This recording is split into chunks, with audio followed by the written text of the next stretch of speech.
G'day everyone, my name is Dan Hunt, former NRL player with the St George Illawarra Dragons and co-founder and CEO of the company Mental Health Movement. Today I'm going to share my story around experiencing mental health struggles, being diagnosed with a mental illness, and how I work through that to become mentally healthy, and then obviously create a movement to create mentally healthy, supportive workplaces. Some of the things I do talk about can be a little bit confronting.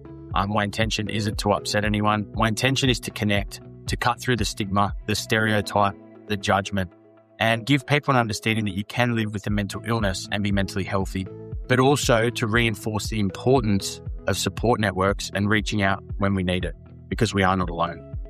For myself, I grew up pretty tough. I grew up in domestic violence, in physical violence, emotional violence. And as I got older, I realized that that is childhood trauma. And these things would come back and affect me in my adult years in ways I couldn't imagine. I was taught growing up, though, to get on with it, to get over it and harden up.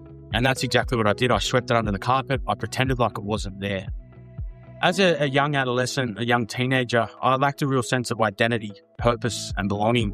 And I was looking for it in all the wrong places and struggled quite a bit. I was very lucky that I had the opportunity to break the cycle in which I was growing up. And I did that through sport, but it was through rugby league. I wasn't a bad rugby league player as a young fella. And I was able to make a few rep teams and things like that, where you start to be around more positive people, you start to see more positive things, you start to do more positive things. And it gave me somewhere to channel a lot of the things that I experienced and the things I was struggling with, to channel it into something that was really positive. And it really put me on that straight and narrow. I was lucky enough in 2007, I made my NRL debut with the St George Illawarra Dragons, which was obviously an absolute dream come true. But you are coming into an environment where you got 30 men testing yourself physically, mentally, emotionally every single day. And for me, I had all that stuff from my past that was still affecting me, my thoughts, my feelings, my behaviors, but I had no understanding, no awareness, no education around it. It used to be a bit of a running joke. My nickname was Bubsy when I played footy. I used to have a baby face, but it was, where was Bubsy on the roller coaster? Was he at the top? He was good fun, good to be around. Or was he at the bottom? Don't go near him. I struggled with different things, even holding conversations. So for me, look, that was just part of, the environment. But for me, I put on the mask or the brave face and tried to convince everyone else around me that I was all good, when really inside I was struggling. And I just didn't want anyone else to know that, because I was afraid of what they say, how they treat me, whether I'd lose my contract or anything like that. And maybe they were just my own, insecurities and perceptions. But I just suffered in silence. It all come to a head for me, and it was in 2010. I was playing the best footy of my career. I hadn't had any injuries. I started every game. I think we won 11 straight that year, and we were the favourites to win the premiership, which we did go on to win. It was in a game in the warm-up, and I turned in a warm-up drill and I snapped my Achilles tendon, and I was out for the next 12 months. I had to watch the team go on to win the grand final, which, not playing in that game, you don't feel like you're a part of it. I guess the older I've gotten now, I do feel a part of it, and the club did get me a premiership ring, which meant the absolute world to me. But I really struggled with that. The thing that had kept me on the straight and narrow was taken away for a period of time. As something happened I didn't understand at the time, but I definitely understand now. It was all that stuff from my past and my upbringing that I'd never dealt with, I'd never processed, and it come back and hit me like an absolute ton of bricks. And I didn't know how to deal with it. I didn't know how to cope with it. And I wasn't putting my hand up and asking for help, because that's not how I was brought up.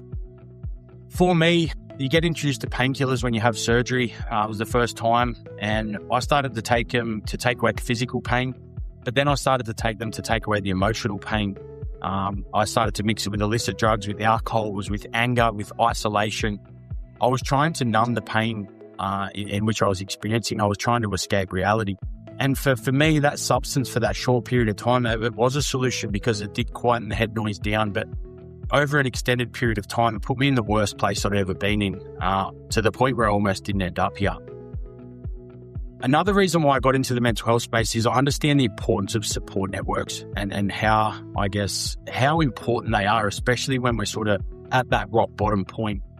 But a few things happen, because it's not just as simple as, you've got to acknowledge you've got a problem, go and seek support, and then it's all okay. Everybody's journey is different, because everybody is different. But some certain things that happened that I recall that got me to get to the point of seeking that support. The first thing is my mum come over one day I was living by myself. She was obviously worried about me. I was only 22 at the time. But she come over and she sat with me and she said something to me I'll never forget. She said, "You're becoming your father." And for me, I had the blinkers on. I didn't realize the impacts it was having on myself, the people around me. And I still didn't go and seek support from that, but it really did plant a seed and got me to start looking at things maybe a little bit differently, that I really was struggling, but I still didn't ask for help. The next thing that happened was we had the Black Dog Institute. They're a leader in the treatment, research and diagnosis around mental illness, in particular mood disorders and depression. We had a gentleman come in, and I partnered with the NRL at the time to do an awareness session. And the gentleman was up speaking, sharing his presentation, and it felt like everything he was saying, he was saying directly to me. And I kind of wanted to disappear, but we got given a resource, and that resource had a link on it that you could go home and do a self-assessment. So I did go home, I did that self-assessment, and it come back with some red flags that you need to seek clinical professional help. It scared the absolute shit out of me. I didn't tell anyone about it, but again, it was another seed planted, I guess, on my road to seeking that support. And that's why I do really believe in education and training in the work that we do at Mental Health Movement. The next thing that happened, I still had to come into training as part of the rehabilitation crew that were injured, but there was only 2 other players at the time, so it was quite lonely. But I was coming into training, I was no longer wearing the mask. It was no longer happy Bubsy making everyone laugh for that mask. And players could identify that, but this was 15 years ago. We didn't have any knowledge or education like we do now, so they sort of took a bit of a wide berth from me. I wasn't the easiest person to be around, if I'm being brutally honest. Wayne Bennett, our coach at the time, who is an absolute master and a mentor and one of the most successful, if not the most successful coach in Australian sport. And I'm very lucky and grateful to have been coached by him for 3 years and still stay in contact with him to this day. But he identified that, and he pulled me aside and had a conversation with me. I thought I was going to get revved and in trouble, but he just checked in with me. He just asked how I was traveling, was I okay? And I said to him, yeah, I'm all good, as we kind of do. And he looked directly at me and he said, "No, you're not."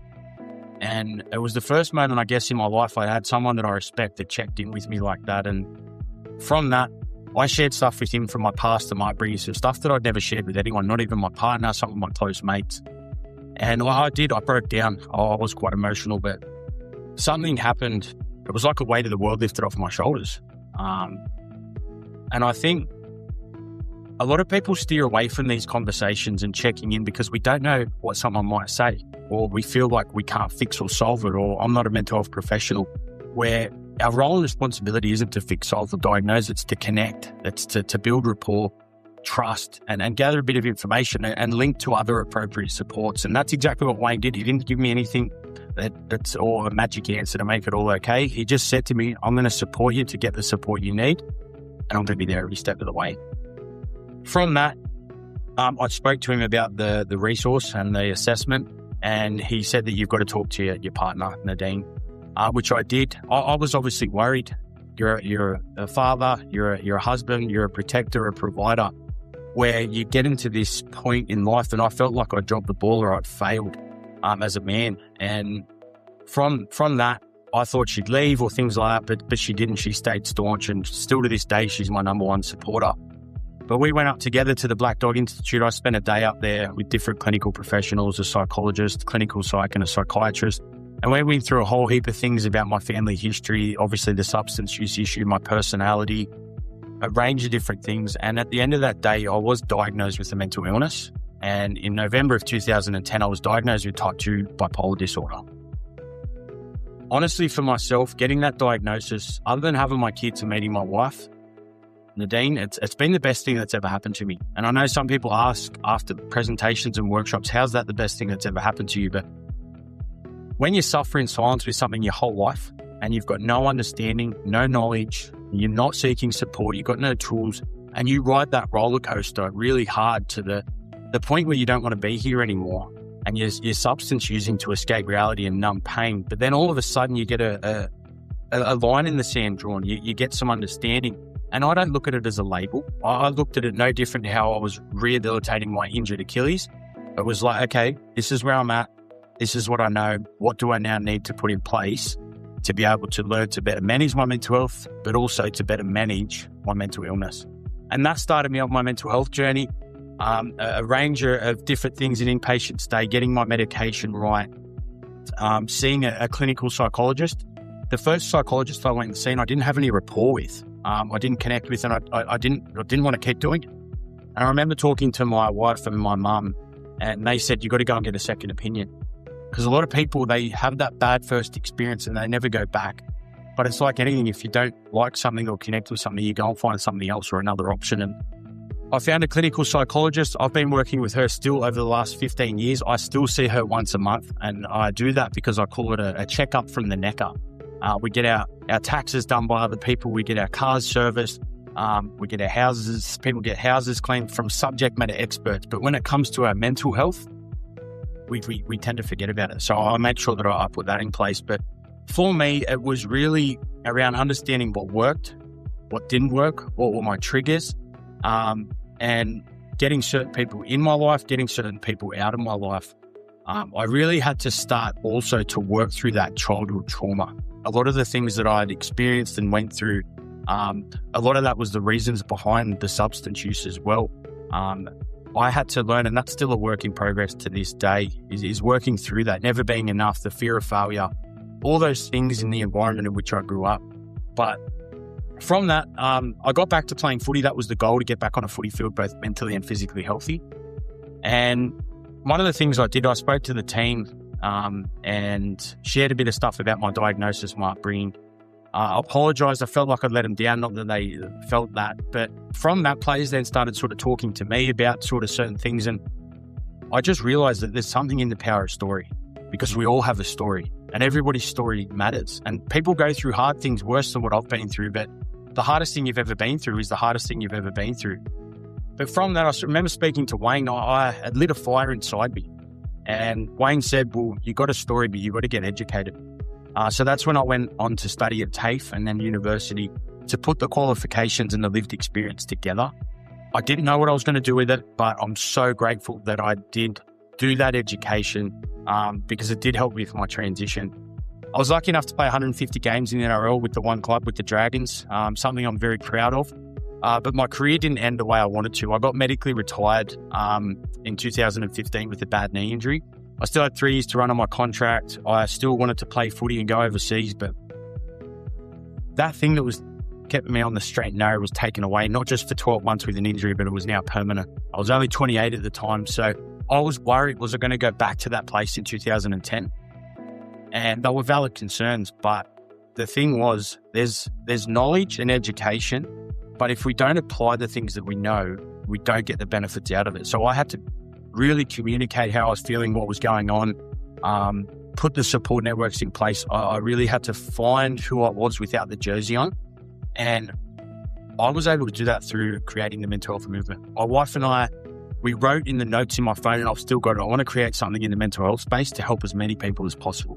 And I didn't really know how I was going to do it, but we created the mental health movement because we wanted to create a movement of change, a movement of shifting perceptions. And we chose the workplace because a lot of us in the workplace never got taught these things growing up. And we spend about a third of our lives at work. So how could we reach the most amount of people? So we did choose the workplace. Initially, it was just my wife and I, but I remember Wayne said something to me, you don't have to be the smartest person in the room, but if you get the smartest people around you, good things and success can happen. So that's what we did. We got clinical professionals on board. We did some research. We gathered data to be able to start building out our programs and our interventions. Mental health movement now has been operating in April in 2026 for 10 years, a decade. I never thought I'd be doing anything like this while I was playing footy. But being able to now really have refined what we do. We help organisations and companies meet compliance through psychosocial risk management. We also help improve culture through our mental health workplace blueprint in awareness, education, training and resources. And we also have our connection pillar, which is around providing that support to workers and workplaces as well. We look at our data, we've reached just over 515,000 Australian workers from 330 different companies over the last 10 years. And it's not about me. It started from my story and my wife, but it is about our team at Mental Health Movement. We've got a wonderful team of trainers, facilitators, marketers, researchers, clinical professionals. And I know that we belong to something that's greater than ourselves. And I'm so proud to be able to have created that, but provide that. The other part is being able to connect with people through that power of story and hearing people's stories, but giving people the space to be able to be vulnerable is something that I'm forever grateful for. And then being able to steer them in the right direction. But also having people come to us that might be struggling with an adolescent kid or with a brother or sister, and just be able to give them some knowledge and skills, how to connect, how to start conversations, and how to better be that support network is something that I love. And honestly, I find more identity, purpose, and belonging in what I do now than I ever did playing footy. And it's no disrespect to footy. I absolutely love footy. But mental health movement means the world to me. But I hope you enjoyed the story. I hope it didn't upset anyone, but the purpose of it is to connect, to get you to reflect on your own story, because your story matters. So one thing I just want to finish with is just make sure you know that you are not alone, that there is support out there. If you don't see a light at the end of the tunnel at the moment, you just need to find someone to help you see that light, because it will pass. But please make sure you keep starting the conversation with yourself and checking in, starting the conversation and checking with the people around you. But thank you very much.